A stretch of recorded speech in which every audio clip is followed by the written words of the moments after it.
নমস্কার, আমি সীতারাম। আজকের আগস্টের 21 তারিখ এবং আজকের হচ্ছে একটা যথেষ্ট ভালো আমরা ট্রেন্ডিং মার্কেট দেখেছি। তো আজকে আমি কেমন করে কাজ করেছি সেটা একবার দেখিয়ে দিই। আমি টেলিগ্রামে এসে দেখুন, টেলিগ্রামে আজ আগস্টের 21 তারিখ 9টা 19-এ আমি একটা পোস্ট করেছিলাম যে এই ট্রেডটা আমার চলছে। তো এটা একটা কল সাইড ট্রেড নিয়েছিলাম। কী করে আমি বলছি দেখুন, এই যে যে চার্টটা, এটা হচ্ছে বাম পাশে নিফটি 50 চার্ট এবং ডান পাশে 24,700 কলের chart. I was predicting that market will go towards upside. তো সেই জন্য এই ক্যান্ডেলটা ক্লোজ হতে, প্রথম ক্যান্ডেলটার পর দ্বিতীয় ক্যান্ডেলটা ক্লোজ হতে যে একটা বুলিশনেস পাচ্ছি, এর নিচে স্টপ লস দিয়ে উপর পর্যন্ত 1:2 প্ল্যান করছিলাম। 1:1 অলমোস্ট টার্গেট এসে গেছিলো। তারপরে মার্কেট নিচের দিকে রিভার্স করতে শুরু করলো। আমি এইখানে কিন্তু যেহেতু 1:1 এসে গেছে, আমি স্টপ লসটা এখান থেকে ট্রেল করে এখানে নিয়ে আসি এবং ট্রেলিং স্টপ লস হিট হয়, নো প্রফিট নো লসে ট্রেডটা ক্লোজ হয়। কারণ কি, মার্কেটের যে বিহেভিয়ার দেখছিলাম, কারণ আমি যে ওভারঅল যে প্রাইস অ্যাকশন, মার্কেট কিন্তু নিচ থেকে এই জায়গা থেকে একটা যথেষ্ট ভালো ডিমান্ড জোন ছিল, এই জায়গা থেকে মার্কেট উপরে যেত।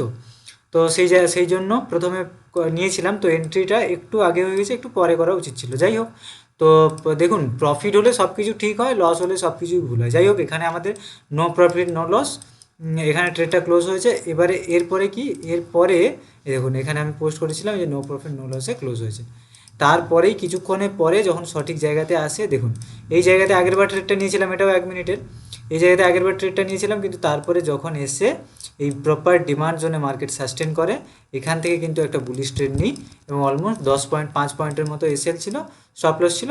1:2 রিস্ক রিওয়ার্ড বুক করি, 10 পয়েন্ট মতো বুক করি এবং তার অর্ডার বুকও আমি দিয়েছিলাম সম্ভবত, হ্যাঁ এর অর্ডার বুকও দিয়েছি। দেখুন 24,700 কল 67.90-তে কিনে 76-এ কিনে, 66-তে কিনে 76-এ বিক্রি করেছি। তো 10 পয়েন্টে 1:2 রিস্ক রিওয়ার্ড কমপ্লিট এবং একটাই trade enough for the day. এবারে আমরা দেখে নিই যে আগামীকাল মার্কেট কেমন থাকবে, সেটা হচ্ছে সবচেয়ে গুরুত্বপূর্ণ। আগামীকাল কেমন থাকবে বলতে, আমরা কিন্তু বেশ এই যে জায়গাতে রেজিস্ট করছিল মার্কেট, এই জায়গা থেকে পেরিয়ে আসার পরে যথেষ্ট ভালো একটা মুভ দিয়েছে। এই যে জায়গাতে রেজিস্ট্যান্স, এটাও পেরিয়ে গেছে। প্লাস ব্যাঙ্ক নিফটিও যদি দেখি, দেখুন ব্যাঙ্ক নিফটিও কিন্তু এই জায়গা থেকে বেরোনোর চেষ্টা করছে। তবে হ্যাঁ, এর পরের দিন এবারে কিভাবে কাজ করবে সেটা আমাদের দেখার বিষয়। আমাদের ভিউ কিন্তু সবসময় দুটো সাইডেই থাকবে। তবে হ্যাঁ, কালকের আমি স্পষ্ট বলেছিলাম যে আজকের আমরা মানে গতকাল মানে 20 তারিখ যখন ভিডিওটা বানাই, আমি স্পষ্ট বলেছিলাম যে আজকের জন্য অর্থাৎ 21 তারিখের জন্য আমরা কিন্তু উপরের দিকে ভিউ খুঁজবো, উপরের দিকে সবচেয়ে বেস্ট হবে এবং উপরের দিকেই মার্কেট গেছে। যাই হোক, তো আগামীকালের যে প্ল্যানটা হবে সেটা হচ্ছে আমাদের এই যে লেভেলটা, এই লেভেলটা কিন্তু যথেষ্ট একটা ক্রুশিয়াল লেভেল বা ডিমান্ড জোন আমরা এটাকে বলতে পারি। তো এইখানে আমি একটা কালো দাগ দিয়ে দিই। এই জায়গাতে 24,000 এই যে 700 যে লেভেলটা, এটা যথেষ্ট একটা ক্রুশিয়াল জোন। তো এখান থেকে মার্কেট যদি কোথাও এখানে খোলে, এখান থেকে বুলিশনেস দেখায়, তাহলে কিন্তু উপরে যাওয়ার সম্ভাবনা রয়েছে। এবারে হয়তো নিচে আসতে পারে, কিন্তু হ্যাঁ উইথ ট্রেন্ড সাপোজ এখানে কোথাও খুললো উইথ ট্রেন্ড গিয়ে এখানে হচ্ছে বুলিশনেস দেখালো, আপনি উপরের দিকে যান। কিন্তু হ্যাঁ, ডাইরেক্টলি এখানে পেলে নেওয়ার দরকার নেই, একটু সাস্টেন করতে দেখুন, কারণ এর নিচে অনেকগুলো স্টপ লস আছে, মার্কেট নিচেও আসতে পারে। তো ওই জন্য আপনাকে একটু দেখতে হবে যে এখান থেকে বুলিশনেস আপনি ঠিকঠাক পাচ্ছেন কিনা, মার্কেট সাস্টেন করছে কিনা। তো এরপরে যদি দেখেন যে উইথ ট্রেন্ড মার্কেট আসছে, এইখানে সাস্টেন করছে, ইটস ভেরি গুড।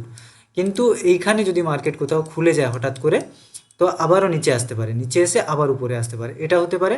অথবা ডাইরেক্টলি যদি এই সব জায়গায় খোলে, তাহলে কিন্তু মার্কেট উপরে চলে যাবে। এটা হচ্ছে নিফটির ট্রেডিং প্ল্যান। এবার ব্যাঙ্ক নিফটির কীরকম, ব্যাঙ্ক নিফটি হচ্ছে এই যে জায়গাটা, এই যে 51,000-এর যে লেভেলটা, যেটা থেকে রিজেক্ট হয়েছে, এটা কিন্তু যথেষ্ট ক্রুশিয়াল লেভেল। তো এই লেভেলটাকে কিন্তু যা হিট করতে মার্কেট যেতে পারে এবং যাবেও। যদি এই সব জায়গায় বুলিশনেস পান, তো এই সব জায়গা পর্যন্ত আপনি টার্গেট করতে পারেন। এই জায়গায় আরেকটা মাঝে আমরা রেজিস্ট্যান্স জোন ধরতে পারি। যেমন ধরুন আমি ড্র করে নিই, এই যে এই জায়গাটাকে আমরা একটা রেজিস্ট্যান্স জোন ধরতে পারি। এর উপরেও সাস্টেন করলে আপনি উপর দিকে প্ল্যান করতে পারেন, তবে সাস্টেন করতে হবে। এমন নয় যে একটা ক্যান্ডেল পেলেন, একটু দেখুন মার্কেট এলো, রিট্রেস করলো, তারপর গেল, তারপরে প্ল্যান করতে পারেন। এবং যদি 51,000-এর লেভেলে এবারে ক্রস করে, 51,000-এর লেভেল ক্রস করে, তাহলে কিন্তু উপর দিকে যাওয়ার একটা সম্ভাবনা রয়েছে। এটা ছিল নিফটি আর ব্যাঙ্ক নিফটির সিম্পল ট্রেডিং প্ল্যান। এবং গতকালের যে ট্রেডিং প্ল্যানটা ছিল, আশা করি যারা ওইভাবে কাজ করেছেন, আশা করি রেজাল্ট পেয়েছেন। আর আপনারা ডিসক্রিপশানে টেলিগ্রাম চ্যানেলের লিঙ্ক আছে, সেখানে জয়েন করতে পারেন, সেখানে সমস্ত রকম আপডেট আমি দিয়ে থাকি। আর আপনারা যদি আমার ট্রেনিংয়ে যুক্ত হতে চান, মানে স্টক মার্কেট লাইভ ক্লাসে যুক্ত হতে চান, মানে আমার সঙ্গেও ট্রেড হবে প্লাস 1 মান্থের ট্রেনিং থাকবে আপনার।